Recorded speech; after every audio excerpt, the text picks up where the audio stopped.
Mes amis Sagittaires, bonjour et bienvenue sur la chaîne Tarot à Merveille.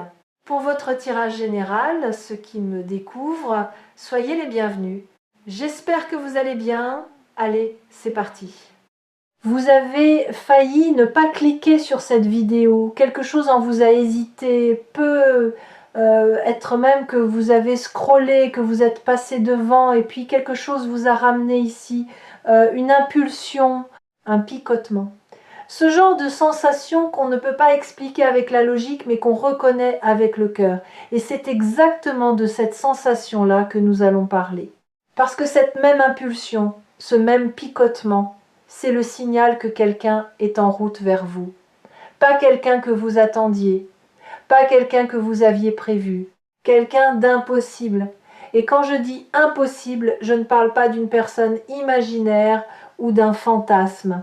Je parle de quelqu'un dont l'arrivée dans votre vie défie tout ce que votre mental considérait comme probable. Quelqu'un que vous aviez peu être rayé de vos possibilités. Quelqu'un dont la simple idée vous faisait sourire tristement en vous disant non, ça c'est pas pour moi. Eh bien, asseyez-vous confortablement parce que l'univers a un sens de l'humour que votre mental ne comprendra jamais. Avant de vous parler de cette personne, je dois d'abord vous parler de vous, de ce qui s'est passé en vous ces derniers temps. Parce que rien n'arrive par hasard et surtout pas les rencontres. Une rencontre, c'est le résultat d'un alignement. Deux personnes ne se croisent pas simplement parce qu'elles empruntent le même chemin. Elles se croisent parce qu'elles ont atteint, chacune de leur côté, un point précis de leur évolution. Un point où la rencontre devient non seulement possible, mais nécessaire. Et vous, sans le savoir, vous avez atteint ce point. Repensez aux dernières semaines. Quelque chose a changé dans votre manière de vous percevoir. Ce n'est peut être pas spectaculaire. Ce n'est peut être pas un grand déclic accompagné de violon. C'est plus subtil que ça. Une lassitude qui s'est transformée en tranquillité, un besoin de plaire qui a perdu de sa force, une manière de vous regarder dans le miroir qui a légèrement, presque imperceptiblement changé, comme si, pour la première fois depuis longtemps, vous commenciez à vous voir tel que vous êtes réellement, sans le filtre de vos blessures, sans le voile de vos déceptions passées, juste vous. Et ce que vous avez vu ne vous a pas déplu. Ce glissement intérieur, aussi discret soit-il, a envoyé un signal, pas un signal que vous avez consciemment émis, un signal énergétique, comme une fréquence radio qui change de station. Et quelque part, quelqu'un a capté cette fréquence. Quelqu'un dont la propre station intérieure vient de se régler sur la même longueur d'onde que la vôtre. Cette personne ne sait peu, être pas encore pourquoi elle pense à vous, ou pourquoi quelque chose en elle se tourne dans votre direction, mais elle le sent. Comme vous sentez en ce moment que ces mots vous concernent, je voudrais que vous compreniez quelque chose de fondamental sur la nature des rencontres impossibles. Elles ne se produisent jamais quand on les cherche. Jamais. Et ce n'est pas une cruelle ironie du destin, c'est une mécanique précise. Quand vous cherchez désespérément quelqu'un, vous émettez une énergie de manque. Et le manque attire le manque. Vous attirez des personnes qui manquent elles aussi de quelque chose. Et ensemble, vous essayez de combler des vides avec d'autres vides. Ce n'est pas une rencontre, c'est un arrangement de survie. Mais quand vous cessez de chercher, quand vous commencez à habiter votre propre vie avec une forme de plénitude, même imparfaite, même fragile, quelque chose se déverrouille. Vous passez de l'énergie du besoin à l'énergie de l'accueil. Et l'accueil est magnétique. L'accueil ne court après personne. Il ouvre la porte et attend avec confiance. Il dit « Je suis entier, et si quelqu'un vient enrichir cette entièreté, alors ce sera un miracle choisi. » Pas un pansement sur une blessure. C'est exactement l'énergie que vous dégagez en ce moment. Et c'est pour cela que cette personne impossible peut enfin se manifester. Parlons maintenant des signes. Parce que les signes sont déjà là. Vous ne les avez peu, être pas identifiés comme tels, mais ils parsèment votre quotidien depuis quelque temps. Le premier signe, c'est la nostalgie sans objet. Vous avez ressenti récemment une forme de nostalgie étrange. Pas la nostalgie d'un souvenir précis ou d'une personne en particulier. Une nostalgie diffuse, comme si votre cœur se souvenait de quelque chose qui n'a pas encore eu lieu. Comme si une partie de vous était déjà connectée à un moment futur et le regrettait par avance, tant il est beau. Cette nostalgie du futur, c'est votre âme qui perçoit ce qui arrive avant que votre mental ne puisse le conceptualiser. Le deuxième signe, c'est un changement dans vos goûts, quelque chose de très concret. Peut être que vous écoutez des musiques différentes, peut être que vous êtes attiré par des endroits que vous ne fréquentiez pas avant, peut être que vous avez soudain envie de prendre soin de vous d'une manière nouvelle, de changer un détail dans votre apparence, de réarranger un espace de votre maison. Ces changements apparemment anodins ne sont pas anodins du tout. Votre être tout entier se prépare. Il fait de la place. Il réorganise votre monde extérieur pour qu'il corresponde au monde intérieur qui est en train de naître. Et dans ce monde intérieur nouveau, il y a une place pour quelqu'un. Une place que vous n'avez pas créée volontairement. Elle s'est créée toute seule, comme une clairière qui s'ouvre au milieu d'une forêt dense. Le troisième signe est plus troublant. Ce sont les rêves. Pas nécessairement des rêves clairs avec un visage ou un nom. Plutôt des rêves de sensations. Vous vous réveillez avec l'impression d'avoir été en présence de quelqu'un. Une chaleur, une douceur, un sentiment de reconnaissance, comme quand on retrouve quelqu'un qu'on n'a pas vu depuis très longtemps et que les mots sont inutiles parce que le silence suffit. Ces rêves sont des avant-goûts, des fragments de ce qui vient. Et il y a un quatrième signe plus discret mais tout aussi révélateur. Vous avez commencé à faire le tri. Pas seulement dans vos placards ou dans votre téléphone, dans votre vie intérieure. Des pensées auxquelles vous vous accrochiez depuis des années ont commencé à perdre leur emprise. Des jugements que vous portiez sur vous-même se sont adoucis. Des souvenirs douloureux ont perdu un peu de leur charge émotionnelle, comme des orages qui s'éloignent et dont on n'entend plus que le grondement lointain. Ce tri n'est pas anodin. C'est votre être profond qui range la maison avant l'arrivée d'un invité. Pas n'importe quel invité. L'invité que votre cœur attend depuis si longtemps qu'il avait presque renoncé à l'espérer. Cinquième signe, et celui-ci est particulier, vous ressentez par moments une joie inexplicable. Une joie qui ne correspond à rien de concret dans votre quotidien. Tout va comme d'habitude, rien de spécial ne s'est produit, et pourtant, pendant quelques secondes, parfois quelques minutes, un sourire vous vient, une légèreté traverse votre poitrine, comme si votre corps savait quelque chose que votre tête ignore encore. Cette joie sans cause apparente et peut être le signe le plus beau de tous. C'est votre futur qui envoie des échos dans votre présent. C'est la preuve que quelque chose de lumineux existe déjà dans votre ligne de vie et que votre âme peut le percevoir bien avant que vos yeux ne le voient. Si vous êtes ici sur Tarot à merveille, c'est que votre intuition fonctionne déjà à plein régime. Vous captez des signaux que la plupart des gens ignorent. Et cette capacité, cette sensibilité, c'est précisément ce qui rend possible ce qui arrive. Maintenant, je dois aborder quelque chose de délicat. Cette personne impossible qui arrive, elle va bousculer certaines de vos croyances, pas vos croyances spirituelles ou philosophiques, vos croyances sur vous-même.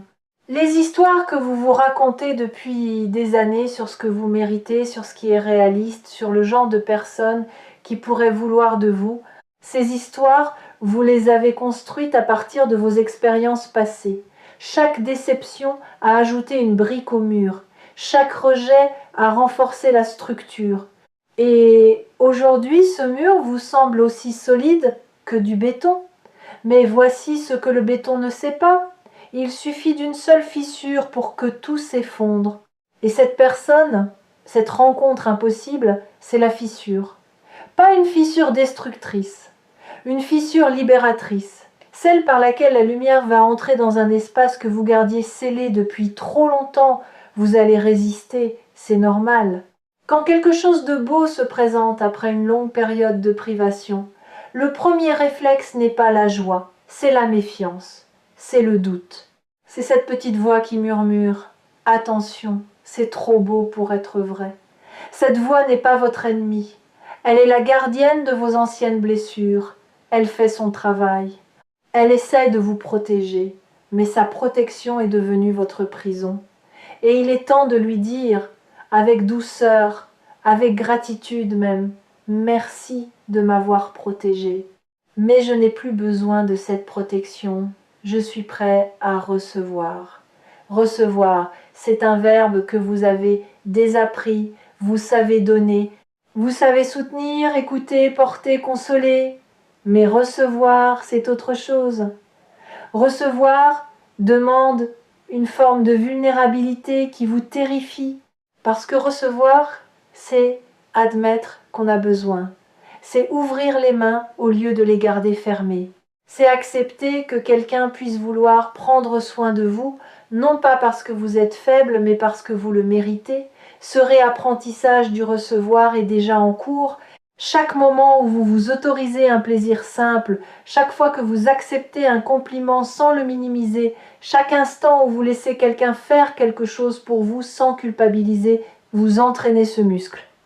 Et il se renforce. Cette personne qui arrive va vous offrir quelque chose que vous n'avez jamais véritablement eu. Pas des cadeaux matériels, pas des promesses grandioses, quelque chose de beaucoup plus rare, de la constance. La constance, c'est l'opposé de l'intensité dramatique à laquelle vous vous êtes peu être habitué. C'est une présence régulière, fiable, pas spectaculaire mais profonde. Comme une rivière qui ne fait pas de bruit mais qui creuse la roche au fil du temps.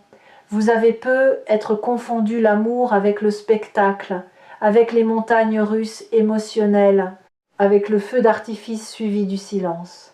Mais ce qui vient vers vous est différent. C'est un feu de cheminée, pas moins chaud, pas moins beau, mais durable, nourri, entretenu. Et avec cette constance viendra quelque chose d'encore plus précieux, le droit d'être ordinaire, le droit de ne pas être parfait, le droit d'avoir des jours où vous n'êtes pas drôle, pas brillant, pas inspirant, des jours où vous êtes simplement fatigué, silencieux, vulnérable, et cette personne sera là quand même, pas par obligation, pas par pitié, par choix, par un choix renouvelé chaque matin. C'est ça le véritable miracle, pas la rencontre elle-même, mais le lendemain de la rencontre, et le surlendemain, et tous les jours qui suivent où cette personne continue de choisir d'être là dans le simple et dans le complexe, dans la joie et dans le doute, laissez-moi vous dire quelque chose sur le mot impossible. En le décomposant, on trouve IM possible. Ce qui est impossible ne l'est que dans le cadre de ce que nous connaissons déjà, mais la vie ne se limite pas à ce que nous connaissons, elle déborde constamment les frontières de notre imagination. Les plus belles choses qui vous sont arrivées, si vous y repensez honnêtement, étaient-elles prévues? Les aviez-vous planifiées? Où sont-elles apparues dans les interstices, dans les moments où vous aviez lâché le contrôle, dans les espaces que vous n'aviez pas organisés? L'impossible se niche toujours là où le contrôle s'arrête. Et c'est une bonne nouvelle, parce que cela signifie que vous n'avez rien à faire pour provoquer ce qui vient. Vous n'avez pas besoin de stratégie, pas besoin de plan, pas besoin de vous rendre plus intéressant, plus attrayant, plus quoi que ce soit. Vous avez besoin d'être, simplement être, dans votre vérité, dans votre authenticité, même bancale, même imparfaite. Parce que c'est cette authenticité-là, celle qui ne triche pas, celle qui ne joue pas de rôle, qui est le véritable aimant. Il y a un phénomène que j'observe souvent et qui me fascine. Juste avant qu'une grande rencontre se produise, la vie crée ce que j'appelle un silence, un espace vide, une période où rien ne semble bouger, où vous avez l'impression d'être en suspens, pas malheureux, pas heureux, juste en attente de quelque chose que vous ne pouvez pas nommer. Si c'est ce que vous vivez en ce moment, c'est l'un des signes les plus puissants. Ce silence n'est pas un vide. C'est un espace sacré. C'est la respiration que la vie prend avant de vous offrir quelque chose de grand. Comme le silence entre deux notes de musique qui donne sa beauté à la mélodie. Ne remplissez pas ce silence avec de l'agitation. Ne le comblez pas avec des distractions. Habitez-le, apprivoisez-le. Il porte en lui la promesse de ce qui vient. J'ai envie de vous confier quelque chose que peu de gens osent dire à voix haute. Le monde vous a appris que l'amour se mérite, qu'il faut être assez beau, assez intelligent, assez drôle, assez stable, assez guéri pour qu'on vous aime. Et vous avez passé des années à essayer d'atteindre ce assez, à vous polir, à lisser vos aspérités, à cacher vos fissures. Mais voilà la vérité que personne ne vous a dite. Les gens les plus aimés ne sont pas les plus parfaits, ce sont les plus vrais. Ce sont ceux qui osent montrer leurs failles sans s'excuser d'en avoir, ceux dont le rire est parfois trop fort, dont les émotions débordent parfois, dont les mains tremblent parfois. L'amour ne cherche pas la perfection, l'amour cherche la résonance. Et votre fréquence, en ce moment, résonne avec une clarté qui attire vers vous exactement ce dont votre âme a faim. Vous vous demandez peu, être à quoi ressemblera cette rencontre? Comment elle se produira? Dans quelles circonstances? Et c'est naturel de se poser ces questions, mais je vais vous inviter à les laisser de côté. Pas parce qu'elles sont sans importance, mais parce que le mental, quand il imagine un scénario, réduit le champ des possibles, il crée des attentes. Et les attentes sont des filtres qui vous empêchent de reconnaître ce qui se présente quand ce qui se présente ne correspond pas exactement au scénario prévu. Combien de miracles avez-vous manqué parce qu'ils ne ressemblaient pas à l'idée que vous vous en faisiez? Cette fois, essayez autre chose. Au lieu d'imaginer le comment, cultivez le ressenti. Comment voulez-vous vous sentir? En paix, reconnu, vu, aimé sans condition. Libre d'être vous-même sans masque ni armure. Concentrez-vous sur ces sensations. Laissez-les vivre dans votre corps. Et faites confiance à la vie pour trouver le véhicule parfait pour les livrer jusqu'à vous. Fermez les yeux un instant si vous le pouvez. Respirez. Et dans cette respiration, permettez-vous de ressentir la gratitude pour ce qui n'est pas encore arrivé.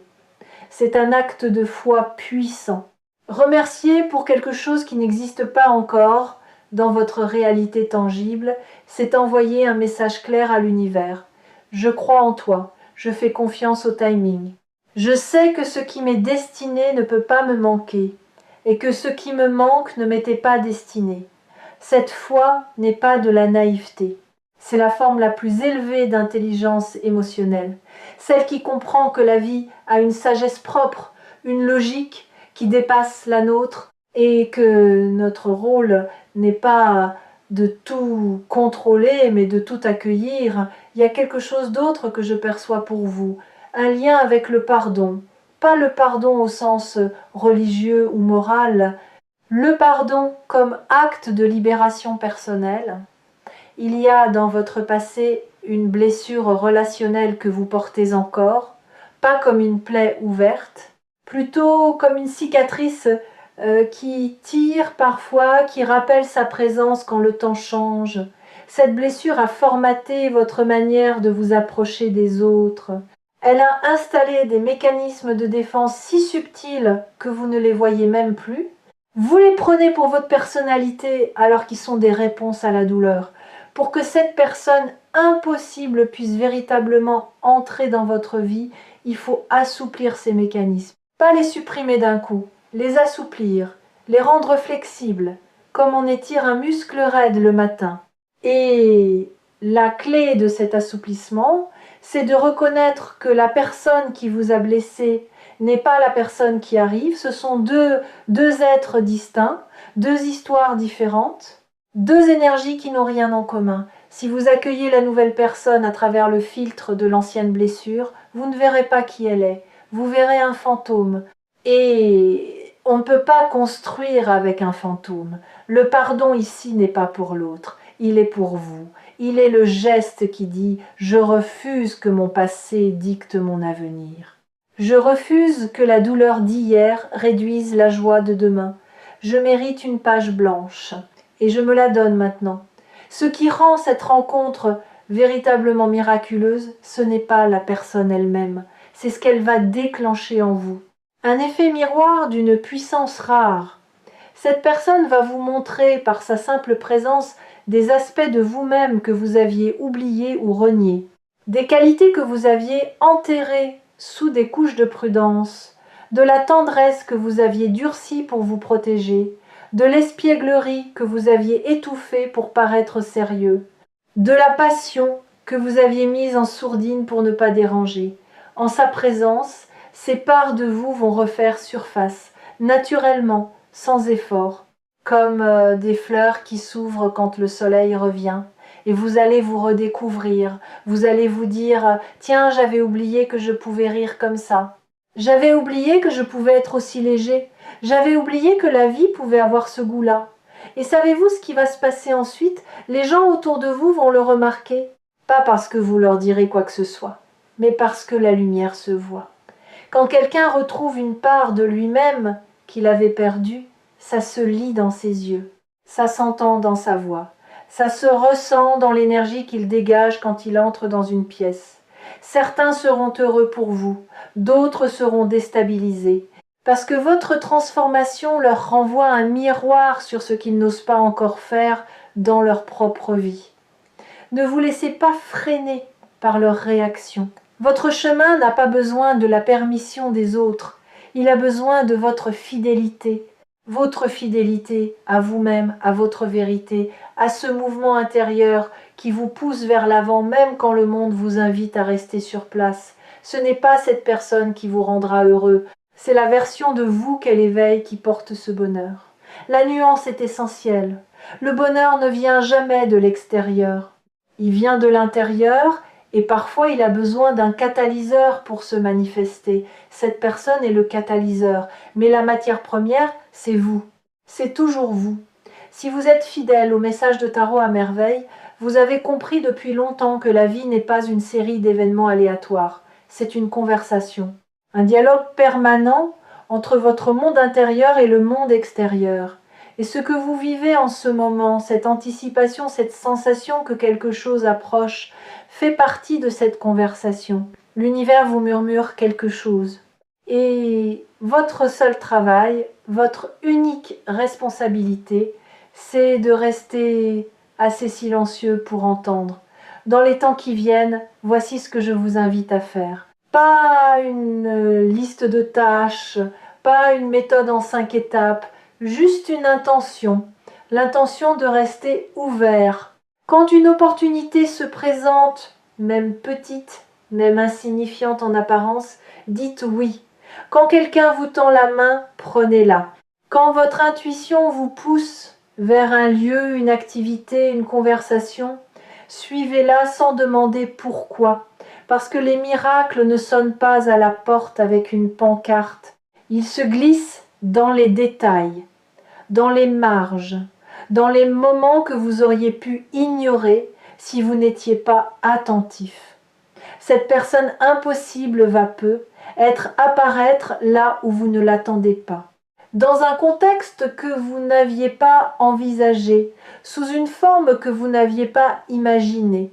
Et c'est justement parce qu'elle échappe à vos projections qu'elle est un miracle. Un miracle, par définition, c'est ce qui dépasse notre entendement. Si vous pouviez le prévoir, ce ne serait plus un miracle, ce serait un plan. Et les plans, aussi bien construits soient-ils, ne rivalisent jamais avec la créativité de l'univers. Je veux terminer avec une image. Imaginez que votre vie est un jardin. Pendant longtemps, vous avez planté des graines et certaines n'ont jamais germé. Vous avez arrosé, attendu, espéré. Et le sol restait vide. Vous avez fini par croire que votre terre n'était pas fertile, que quelque chose en vous empêchait les choses de pousser. Mais ce que vous ne voyez pas, c'est que sous la surface, dans l'obscurité de la terre, les racines se formaient lentement, patiemment, sans bruit. Et un matin, sans prévenir, une pousse va percer la surface, fragile mais obstinée, vivante, réelle. Et cette pousse, c'est le début de tout ce que vous avez semé. de tout ce en quoi vous avez cru même quand rien ne poussait, de tout l'amour que vous avez donné et qui revient enfin vers vous. Cette pousse est en train de percer. En ce moment même, merci d'avoir écouté jusqu'ici. Merci de votre confiance. Merci de votre présence. Vous êtes plus proche que vous ne le croyez de ce que votre cœur désire le plus. Alors ne lâchez pas. Pas maintenant. Pas si près du miracle. Et si ces mots ont touché quelque chose en vous, gardez Tarot à merveille près de votre cœur. Revenez quand vous avez besoin d'un rappel, d'un souffle, d'une confirmation que ce que vous ressentez est vrai. Prenez soin de votre jardin. La plus belle floraison de votre vie est sur le point de commencer.